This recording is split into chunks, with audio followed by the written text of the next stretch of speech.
إن الحمد لله والصلاة والسلام على من لا نبي بعده وعلى آله الفائزين برضا الله أما بعد إنما يعمر مساجد الله من آمن بالله واليوم الآخر وأقام الصلاة وآتى الزكاة ولم يخش إلا الله فعسى أولئك أن يكونوا من المهتدين. ദീർഘമായ ഭാഷണത്തിന് അനൗചിത്യമായ സദസ്സാണ് എന്ന് സദസ്സിന്റെ ഔപചാരികതയെ മനസ്സിലാക്കുന്നു. ഏറെ സമയം മുമ്പോട്ട് പോവുകയും ധാരാളം കാര്യങ്ങൾ ചർച്ചകളിൽ വളരെ വിശാലമായി തന്നെ വരികയും ചെയ്ത ഒരു സദസ്സാണിത്. എങ്കിലും വളരെ കുറഞ്ഞ ചില കാര്യങ്ങൾ പറഞ്ഞുകൊണ്ട് ഈ വിനീതൻ ഈ കർത്തവ്യം പൂർത്തിയാക്കിക്കൊള്ളാം. ഇവിടെ ഒരുമിച്ച് കൂടിയ എല്ലാവർക്കും എല്ലാവിധ അനുഗ്രഹവും റബ്ബിൽ നിന്നുണ്ടാകട്ടെ എന്ന് ആദ്യമായി ദുആ ചെയ്യുന്നു. നമ്മളുടെ ഈ നാട് പൊൻകുന്നമൺ മൂവാറ്റുപുഴ മലയോര ഹൈവേയുടെ തീരദേശത്തോട് ചേർന്നിട്ടാണ് നമ്മുടെ ഈ മസ്ജിദ് ഉള്ളത്. അതിനോട് ചേർന്നാണ് ഫറോന ദേവാലയവും സ്ഥിതി ചെയ്യുന്നത്. അതിനോട് ചേർന്നു തന്നെയാണ്, സമീപത്ത് തന്നെയാണ് ദേവീക്ഷേത്രവും ചിറക്കടവും മഹാദേവക്ഷേത്രവും അതുമായി ബന്ധപ്പെട്ട സംവിധാനങ്ങളും നിലകൊള്ളുന്നത്. ഇതെല്ലാം മനുഷ്യനോട് ആദ്യമായി വിളിച്ചോതുന്ന ഒരു പ്രഥമ കേന്ദ്രം, പ്രഥമ സന്ദേശം എല്ലാം ഒരുമയോടെ സ്വരുമയോടെ നല്ല ചിന്തയോടെ ജീവിക്കണം എന്നുള്ളതാണ്.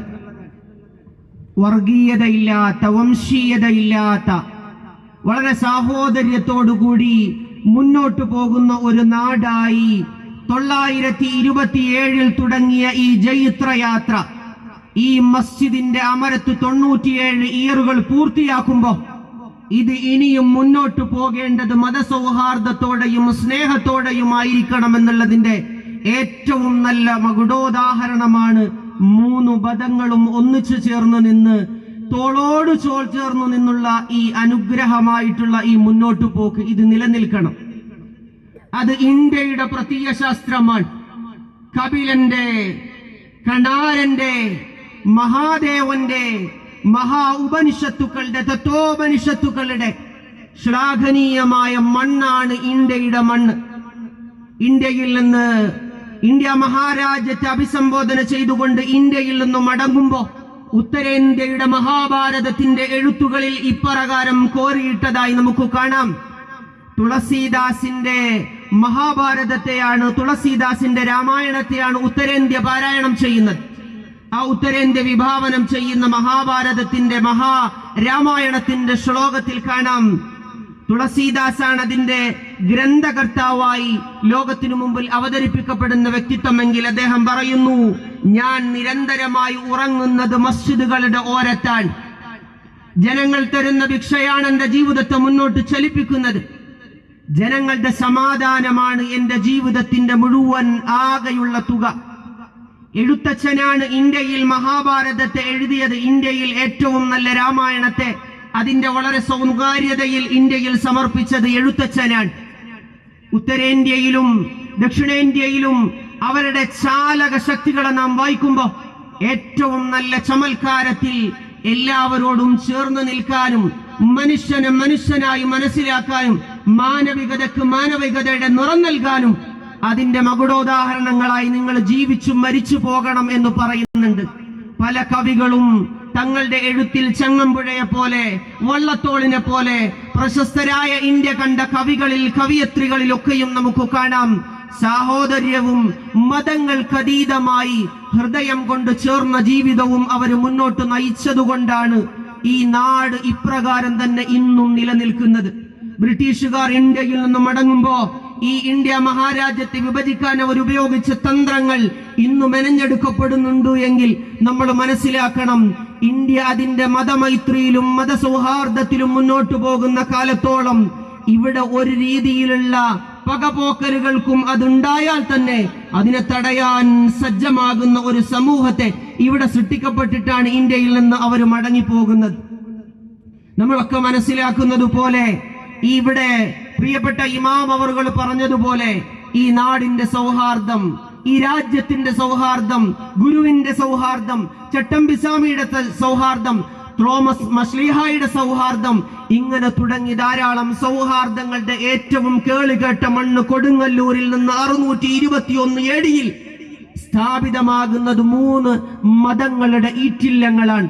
ഒന്ന് കൊടുങ്ങല്ലൂർ ദേവീക്ഷേത്രം, അതിനോട് ചേർന്ന് തന്നെ മസ്ജിദും, കൊടുങ്ങല്ലൂർ ചേരമാൻ മസ്ജിദും, അതോട് ചേർന്ന് തന്നെ സെന്റ് ഡൊമിനിക് ദേവാലയവും വരുമ്പോ ഇവിടെ ആദ്യമായി കേരളത്തിന്റെ തിരികൊളുത്തപ്പെട്ട AD 627 അത് സ്ഥാപിതമാകുമ്പോ അതിന്റെ സ്ഥാപിതമായ പലരും അതിന്റെ ശിഖലങ്ങളിൽ എഴുതിയതായി നമുക്ക് കാണാം.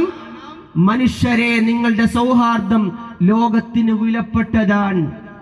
മനുഷ്യരെ, നിങ്ങളുടെ സൗഹാർദ്ദം മനുഷ്യനെ മനുഷ്യനായി കാണാൻ, അവന്റെ മൂല്യത്തെ സംസ്കരിക്കാൻ സയ്യിദുനാ മുഹമ്മദ് റസൂലുള്ളാഹി സ്വല്ലല്ലാഹു അലൈഹി വസല്ലം തങ്ങളെ കാണുന്നതിന് വന്ന ഒരു യാത്രാ സംഘം. അവർ ജൂത വിശ്വാസികളായിരുന്നു. പുണ്യ റസൂലിന് ബാങ്കിന്റെ മണിനാഥം കേട്ടപ്പോ അവിടുന്ന് നമസ്കാരത്തിലേക്ക് പ്രവേശിക്കുകയും ആ നമസ്കാരത്തിന്റെ പ്രവേശനത്തിൽ തങ്ങൾ ദീർഘസമയമാവുകയും ചെയ്തപ്പോ അതിനുശേഷം വരികയും എന്റെ ജൂതരായിരിക്കുന്ന എന്നെ തേടി വന്ന എന്റെ സഹോദരന്മാർക്ക് അവരുടെ ആരാധനാലയങ്ങൾക്കുള്ള സൗകര്യം ചെയ്തു തരണമെന്ന് പറഞ്ഞ പുണ്യ റസൂലിലേക്കും അതിനുശേഷം വന്ന സയ്യിദുനാ അംർ ഇബ്നുൽ ആസ് എന്ന മഹാനുഭാവനായ യമനിന്റെയും സനഅയുടെയും ഗവർണർ പദവി അലങ്കരിച്ചു കൊണ്ടിരിക്കുമ്പോ ആ നാട്ടിലുണ്ടായിരുന്ന ഒരു പ്രിയപ്പെട്ട ക്രൈസ്തവ ദേവാലയത്തിലെ ബഹുമാനപ്പെട്ട ഒരു സ്തൂപത്തിന്റെ മൂക്ക് ഛേദിക്കപ്പെട്ട സംഭവം, ആ മൂക്ക് ഛേദിക്കപ്പെട്ടതിന്റെ പേരിൽ അതാരാണെന്ന് അന്വേഷിച്ച് കണ്ടെത്താൻ സാധിക്കാതിരുന്ന കാലയളവിൽ അംർ ഇബ്നുൽ ആസ് തങ്ങൾ ലോകത്തിന്റെ മുമ്പിൽ ആ രാജ്യത്തിന്റെ അലക്സാണ്ട്രിയയുടെ സിറ്റിയിൽ വന്നിട്ട് ഒരു പ്രഖ്യാപനം നടത്തുന്നുണ്ട്. ഇതിന്റെ സത്യാവസ്ഥ കണ്ടെത്തുന്നതിൽ ഞാൻ പുറകോട്ട് പോയി എന്ന് ഞാൻ മനസ്സിലാക്കുന്നു. പ്രിയപ്പെട്ട സഹോദരങ്ങളെ, വിശ്വാസികളെ, യഹൂദ വിശ്വാസികളെ, ക്രൈസ്തവ വിശ്വാസികളെ, നിങ്ങൾ മുഴുവൻ ചടലമായി കോടിയിരിക്കുന്ന ഈ സദസ്സിൽ ഞാൻ പ്രഖ്യാപിക്കുന്നു, അംർ ഇബ്നുൽ ആസിന്റെ മൂക്ക് നിങ്ങൾക്ക് മുമ്പിൽ വയ്ക്കാം. ആ മൂക്ക് ഛേദിച്ചുകൊണ്ട് ആ വിഗ്രഹത്തിൽ നിന്ന് ഛേദിക്കപ്പെട്ട മൂക്കിന് പകരമായി സയ്യിദുനാ അംർ ഇബ്നുൽ ആസ് എന്ന മുഹമ്മദുർ റസൂലുള്ളാഹി സല്ലല്ലാഹു അലൈഹി വസല്ലം തങ്ങളുടെ പ്രിയപ്പെട്ട അനുചരന്റെ മൂക്ക് ഛേദിക്കാമെന്ന് പറഞ്ഞ സയ്യിദുനാ അംർ ഇബ്നുൽ ആസ് തങ്ങളെ, ഉസാമത്ത് ഇബ്നു സാമിത്ത് തങ്ങളെ, ചരിത്രത്തിന്റെ ഇന്നലകളിൽ കടന്നുപോയ മാനുഷികവും സൗഹാർദ്ദവും ലോകത്ത് ഊട്ടിയുറപ്പിക്കാൻ ഇത്രമേൽ ചടുലമായ നീക്കങ്ങൾ നടത്തിയ സയ്യിദുനാ ഉമർ ഇബ്നു അബ്ദുൽ അസീസ് തങ്ങളെ, ഇങ്ങനെയുള്ള മഹാരഥന്മാരെ ലോകത്ത് നിന്ന് നമ്മൾ വായിക്കുമ്പോ എവിടെയും സൗഹാർദ്ദവും സ്നേഹവും വേണമെന്നാണ് നമ്മുടെ മുൻഗാമികൾ നമ്മളോട് പറഞ്ഞു വെച്ച ഏറ്റവും വലിയ മഹത്തരമായ